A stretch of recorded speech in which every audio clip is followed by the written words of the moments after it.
Many wargamers think that 2mm miniatures are impossible to paint and impossible to play with. Not true.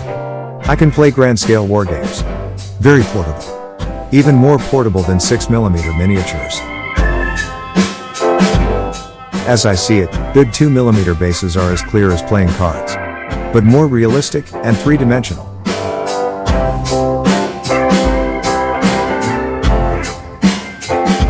I used a color wheel to select clear, contrasting colors. I painted the rim of the bases.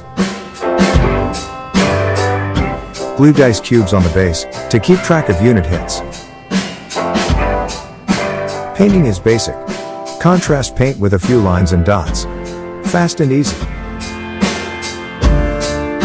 I use white primer. Cavalry light brown. Figures from irregular miniatures. Large labels, flags and signs are essential. But most important is the scenery on the tabletop. So, buy a lot of scenery. Try to create a bird's eye view illusion. Scenic bases look nice, too.